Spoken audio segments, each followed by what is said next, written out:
violent. You need therapy.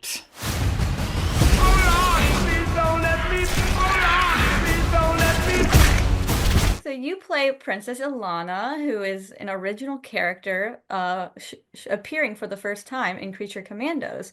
Without prior source material to reference, how did you go about making this character your own? Well, I have to be honest, and I have to say that I got the message, I got an email from James that he's developing a character, original character that is going to be part of Creature Commandos, which is going to be the first project from the new DC universe. And it's going to be this femme fatale princess. But that's all I knew. I didn't know that she's going to be such a layered character, um, that is not always on the right side.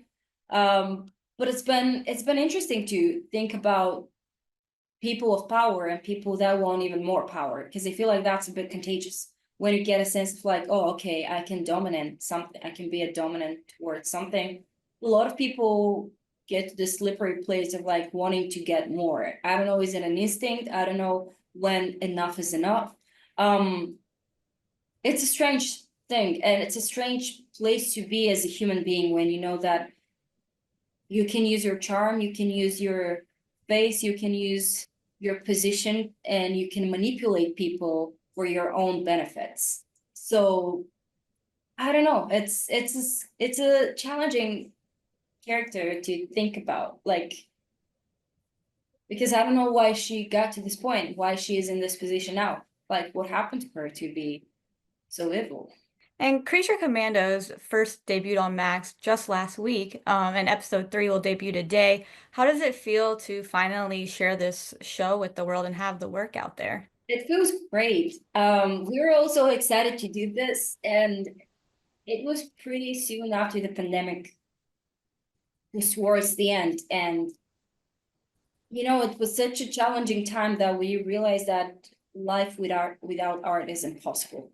And life without having the opportunity to laugh is also very difficult.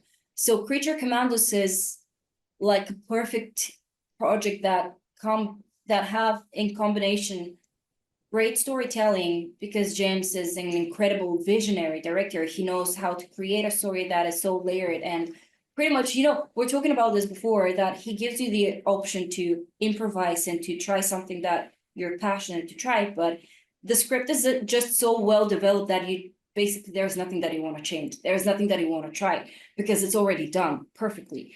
We were very excited to create this as the first project behind the new DC universe and set the tone of what the future is going to be like. How is it going to feel? How is it going to look? And I was very excited because I love James's work. I think he's brilliant. He really is brilliant. And you can find humor, you can find depth, you can find a lot of heart within all of his projects. Because even with this one, we're exploring a team of monsters, and you can find yourself rooting for creatures that you're not supposed to be rooting. But because he's done such a brilliant work of revealing how they become the monsters we know them today, you can realize, oh, it's not that bad that I feel empathy for them. They have their backstory. That's why they're there. And some of them, like Nina, why is she even there? Like, she's not even a monster. She hasn't done anything bad. She's just different. And she's treated poorly by the society because she's different. So I'm really excited that the show is out, and I'm really happy that it lands properly to audiences and they feel for these characters. They're excited for what's going to happen in the next episode. And I'm really excited about that because as an artist, that's your biggest dream, to have a project that reflects on people and make them feel, honestly, make them feel, maybe make them think about what they saw and use those thoughts to make the world a better place, even though that sounds a bit naive and idealistic. I do believe it in a way. Art can provoke people, and we can use our platforms to influence the world and make it a better place. So Creature Commandos, I think it's that. It's a lovely sentiment. And it actually leads me to the next question I had for you, which was what was your favorite part about working with James Gunn and his writing style for this show? Just working with James is my favorite thing. I'm a huge fan of his work. Like I'm a big admirer of everything that he's creating. And I got a chance to see what's happening on set because this one we did over Zoom sessions. It was ADR and Frank and I, for example, had a group session on Zoom to do it together once. But I got the experience of what is it like to be with James on set for Guardians of the Galaxy. And I was so mind blown by the preparation he had, by every single shot being drawn and designed to fit in the right place at the right moment.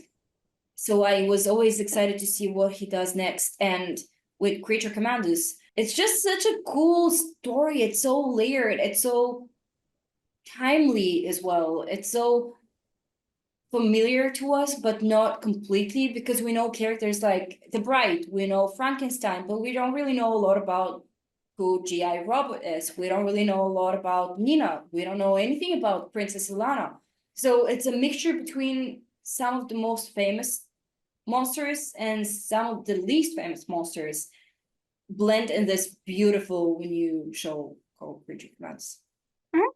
And as you mentioned, you played Cosmo, the talking dog in Guardians of the Galaxy, where you also worked closely with Sean Gunn. What is it like to have worked with both Marvel and DC and to make that transition? It hasn't been like a big transition for me because I got to work with the same people. I got to work with James and Sean again, which again is the biggest dream for me to be able to continue doing it in the future.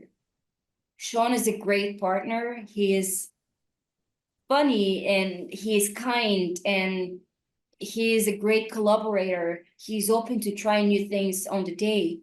And James is just the greatest leader you can always dream for because he's there to navigate you, he's there to support you, he's there to help you understand the story and make you feel comfortable enough to try things that you didn't expect you can try. So it's been wonderful to do both of these movies with the two of them. And they're a great team together. So it's always fascinating to watch them build things together. But about the transition, for me, it didn't feel that challenging because I trust James with my whole heart and I worked with him in Marvel and I'm working with him in DC and I'm just excited about the future of the new DC universe. There are a lot of comparisons and parallels between the Creature Commandos and the Suicide Squad, so I wanted to know who you thought would win in a fight and why. Well, I mean, I don't know. I'm gonna go with my heart and I'm gonna say Creature Commandos. It should be them. And they're there to protect me. So if they have to protect me, maybe they have to be the strongest one. So they should win. Maybe I'm biased, but I feel like. Just a little biased, but no, that logic really does check out. They're there to protect you, so you have to hope that they would be able to beat the Suicide Squad if You needed. know, they're organized to be together by the fact that nobody else could have done that if not them. So they're like the toughest, most prepared creatures Mhm. around the universe. It's true.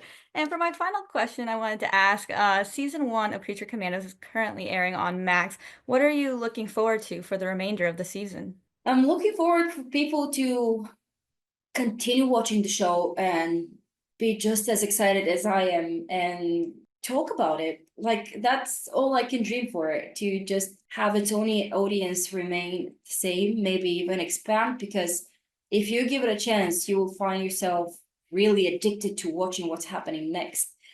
And I mean, I cannot wait for the next episode and the next episode and the next episode, because what I think it's even more brilliant is that within every single episode, you get a sense of the backstory of all of these creatures and who they were before they turned into, like, who was Dr. Phosphorus before that, who was Nina Mazursky before that, who was the Bride before that, who was Frankenstein before that, or Basil. Like Basil for me is like the creature that I'm mostly passionate about. Like I cried myself to death when I watched his story.